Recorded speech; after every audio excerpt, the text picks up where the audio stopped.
মুহূর্তে আবার জেগে উঠেছে ক্রীড়াঙ্গন। আজ এদেশে বাংলাদেশে ক্রিকেট কিংবা ফুটবলের বাইরে যে বিশাল এক ক্রীড়া জগৎ আছে তার গল্পটা দীর্ঘদিন ছিল অবহেলার। পৃষ্ঠপোষকতার অভাব আর ভবিষ্যতের অনিশ্চয়তায় অনেক প্রতিভা ঝরে পড়েছে অকালেই। তবে সেই মেঘে এবার আশার রূপালী রেখা। হাড় ভাঙা পরিশ্রম আর হার না মানা খেলোয়াড়দের জীবনমান উন্নয়ন আর নতুনদের এই অঙ্গনে টেনে আনতে ২০টি ডিসিপ্লিনের ১২৯ জন ক্রীড়াবিদকে দেয়া হলো বিশেষ ক্রীড়া কার্ড ও ভাতা। শুধু আর্থিক সচ্ছলতাই নয়, এই স্বীকৃতি খেলোয়াড়দের দিচ্ছে দীর্ঘদিনের কষ্টের পরম এক প্রাপ্তি। খেলোয়াড়দের খেলার চাহিদাটা অনেক বেড়ে যাবে এবং কম্পিটিশন লেভেলটা আমার মনে হয় আরও বাড়বে, কারণ তারা যখন দেখবে যে এই জায়গা থেকে তারা ফাইন্যান্সিয়াল একটা ভালো হেলদি সাপোর্ট পাচ্ছে, সো সেই জায়গা থেকে আমার মনে হয় যে দেশের প্লেয়ার আরও বাড়বে এবং কম্পিটিশনের সাথে সাথে প্লেয়ারদের পারফরমেন্সেরও আরও উন্নতি হবে।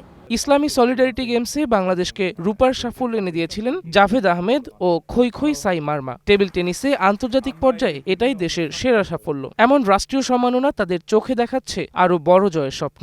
এটা নিঃসন্দেহে আমাদের টেবিল টেনিস বলেন বা অন্যান্য সকল স্পোর্টস বলেন, আমরা এটাকে এখন থেকে প্রফেশন হিসেবে নিতে পারবো। আর বিগত দিনে আমাদের যে পিছুটানটা ছিল, অর্থনৈতিক যেই অসক্ষমতার জায়গাটা ছিল, এটা এখন আমাদের মাননীয় প্রধানমন্ত্রী, এই সরকার, এনাদের প্রতি আমি কৃতজ্ঞতা জানাই। এনারা আমাদের এই জায়গাটা ফিল আপ করে দিল আর কি। এখন থেকে প্রত্যেকটা প্লেয়ারেরই স্বপ্ন থাকে অলিম্পিকে কোয়ালিফাই করার এবং অলিম্পিকে খেলার।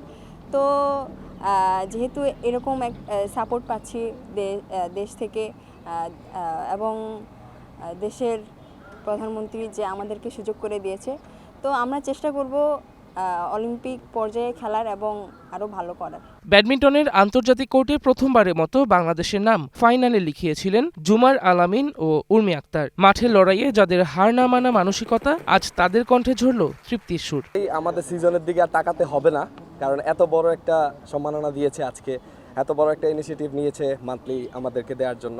তো আমরা অনেক খুশি এবং এটা বলতে পারবো যে অ্যাথলেট শাটলারদের এইটুক চিন্তা থাকতে হবে যে সামনে আরো ভালো কিছু করতে হবে আমাদের ইন্টারন্যাশনালে। আর্থিক নিরাপত্তা আর যোগ্য সম্মাননা, এই দুইয়ের মেলবন্ধনে বাংলাদেশের ক্রীড়াঙ্গন বহুদূর এগিয়ে যাবে, এখন এমনটাই প্রত্যাশা সবার।